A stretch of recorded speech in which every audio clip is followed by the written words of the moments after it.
Welcome back to my channel. आज की video में जो है वो हम जावास्क्रिप्ट के थ्रू सबसे पहले तो इनपुट की जो वैल्यूज है वो जावास्क्रिप्ट में किस तरीके से हम लेके आएंगे और उस पर किस तरीके से आगे काम होगा वो देखेंगे। उसके अलावा वैलिडेशन किस तरीके से लगेगी फॉर्म पे, ठीक है। और अगर हमें बटन की टाइप सबमिट भी रखनी है लेकिन पेज को रिलोड होने से रोकना है तो वो किस तरीके से होगा वो भी हम आज देख लेंगे, ठीक है। सबसे पहले तो आप ये देखो कि हम जब इस पे डायरेक्ट क्लिक करें तो मेरे पास ये मुझे वैलिडेशन दिखा रहा है कि इसको फिल किया जाए, ठीक है। मैंने यहाँ पे आने के बाद कोई भी इसको एक वैल्यू असाइन की, ठीक है। और मेरे पास मुझे अगेन कह रहा है कि बाकी की जो फील्ड है वो भी मेरी एम्प्टी है, तो मैंने जो वो क्या किया इसको वैल्यू दे दी, ठीक है। हम सबमिट पे जब क्लिक करेंगे तो हमारी जो वैल्यूज ये दोनों ही आएगी कंसोल डॉट लॉग पे, ठीक है। तो बेसिकली और दूसरा अगर आप इस पे चेक करो, जब मैंने इस पे क्लिक किया तो ये इसने पेज को रिलोड नहीं किया। हालांकि जब बटन की टाइप सबमिट होती है तो पेज ऑटोमेटिक रिलोड हो जाता है, लेकिन मैंने इसके पीछे प्रिवेंट डिफॉल्ट पे काम किया हुआ है, इस वजह से पेज मेरा रिलोड नहीं हुआ। इसकी प्रैक्टिकल एग्जांपल हम करके देखते हैं, ठीक है। यहाँ पे हम हैं, ठीक है। इस पेज पे कुछ भी वर्क नहीं हो रहा क्योंकि मैंने जावास्क्रिप्ट अप्लाई नहीं की हुई। आप यहाँ पे चेक करो, मैंने एक फॉर्म बनाया हुआ है, बूटस्ट्रैप के सीडियन लिए हुए, ठीक है। क्लासेस लगाई और मैंने एक बेसिक सा नॉर्मल सा फॉर्म बनाया, ठीक है।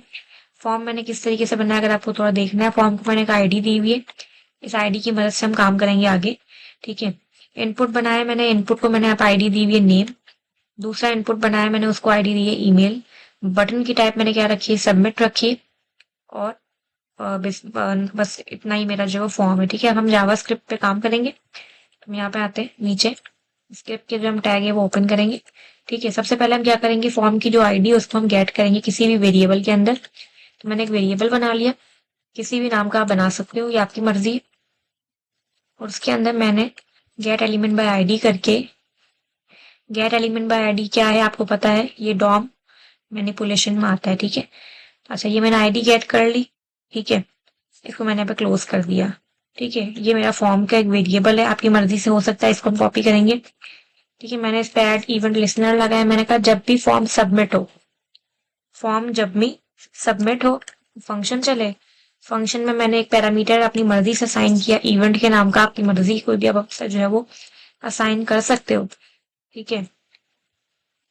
कर्ली ब्रैकेट भी यहीं पे ओपन कर दे, इसको साथ में क्लोज कर दे। मैंने कहा कि क्या करना है, इवेंट को प्रिवेंट डिफॉल्ट। तो इससे क्या होगा, मेरा जो पेज है वो बटन क्लिक पे रिलोड नहीं होगा जब भी फॉर्म सबमिट होगा। देखिए आप देखें ये पेज मेरा रिलोड नहीं हो रहा, ठीक है। इसने क्या किया, जो है वो हमारे पेज को रिलोड होने से इसने रोक दिया। अब हम क्या करेंगे, दोनों जो हमारे इनपुट है, एक पहला इनपुट और दूसरा इनपुट, इनको इनकी आईडीज के जरिए हम वेरिएबल के अंदर गेट करेंगे।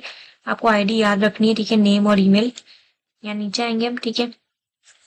यहाँ पे आने के बाद जो है वो हम लोग इस फंक्शन के अंदर भी बना सकते हैं, आप ऊपर भी बना सकते हो, आपके ऊपर है, ठीक है। मैंने कॉन्स्ट बनाया, किसी भी नाम का वेरिएबल ले लें, document dot gate element by ID, और इसके अंदर मैंने वो जो वेरिएबल है वो गेट कर लिया, ठीक है, नेम।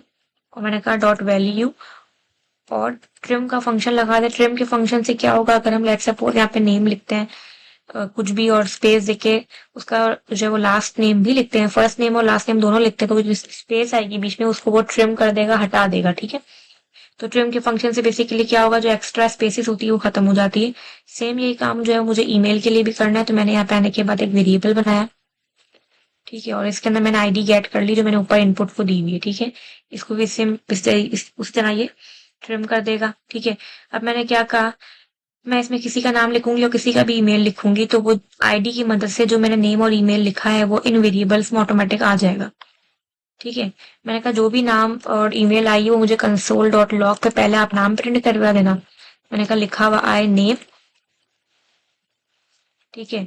और जो है वो ये जो वेरिएबल है आप इसमें पास कर दो, क्योंकि इसके अंदर ही जो है वो मेरा नेम आएगा। और ईमेल भी हम किस तरीके से करेंगे, सेम इस तरीके से ईमेल भी हम करेंगे, ठीक है। जो हमारा वेरिएबल है वो हम यहाँ पास कर दो। यहाँ पे आप कुछ भी लिख सकते हो, आपकी मर्जी है, ठीक है। इसको हम रिलोड करते हैं, हम कंसोल पे आते हैं। अभी हमारी वैलिडेशन जो है वो इस पे नहीं अप्लाई हुई हुई, ठीक है।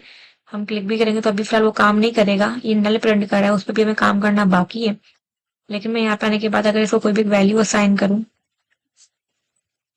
ठीक है, और यहाँ पे आने के बाद जो मैंने इसको एक कोई भी ईमेल असाइन की, तो मेरे पास वो वैल्यू को प्रिंट करवा के जो है वो लेके आ रहा है। अब मुझे क्या करना है कि ये जो नल मेरे पास लेके जा रहा है ये ना लेके जाए, वैलिडेशन लगानी है हमें। तो वैलिडेशन लगाने के लिए हम जो है वो क्या करेंगे, इसमें आते हैं, ठीक है। यहाँ पे आने के बाद इफ जो हमारे वेरिएबल है दोनों, एक ये वेरिएबल एक ये वेरिएबल, यूजर नेम ठीक है, इसको आप स्ट्रिक्टली चेक करवाएं कि ये एम्प्टी ना हो। उसके अलावा ये तो पहला चेक करेगा, दूसरा भी साथ में चेक करवा ले।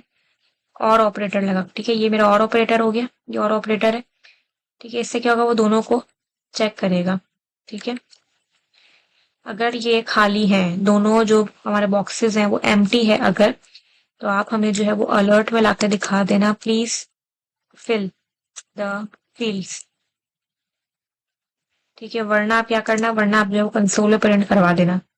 अगर कोई भी फील्ड खाली होगी, दोनों में से दोनों अगर खाली होगी, दोनों में से कोई एक भी खाली होगी, तो वो ये दिखाएगा, वरना ये दिखाएगा। ठीक है, चेक करें। मैंने यहाँ पे आने के बाद क्लिक किया। ठीक है, इसको मैंने एक वैल्यू असाइन की, ईमेल मैंने एम्प्टी छोड़ दी।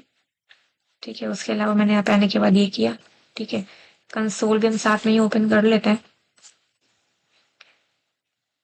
ठीक है, तो मेरे पास यहाँ पे वैल्यू को वो लेके आ रहा है। उसके अलावा इसने पेज को भी रिलोड नहीं किया। बटन की टाइप हालांकि सबमिट ही है, लेकिन हमने क्या लगाया हुआ इसमें, इवन डॉट प्रिवेंट डिफॉल्ट। तो इससे क्या होगा, हमारे फॉर्म को रिलोड होने से रोकेगा। ठीक है, तो एक बेसिक सी हमने एग्जांपल करके देख ली कि हमारे पास इनपुट से हम वैल्यू किस तरीके से गेट कर सकते हैं जावास्क्रिप्ट में। ठीक है, वैलिडेशन हम किस तरीके से लगा सकते हैं, उसके अलावा प्रिवेंट डिफॉल्ट किस तरीके से काम करता है। ठीक है, वीडियो से आप कनेक्टेड रहें। ठीक है, जावास्क्रिप्ट का हमारा जो लेक्चर है वो 11 है, ये वाला। ठीक है, इसमें इससे पहले भी हमने काफी जो है वो चीजें देखी है जावास्क्रिप्ट में, फर्दर भी हम देखते रहेंगे। सो काइंडली आप कनेक्टेड रहें और वीडियो जो हमारा चैनल है उसको सब्सक्राइब करें, ताकि आपको वीडियो डेली बेसिस पे मिलती रहे। Thank you so much.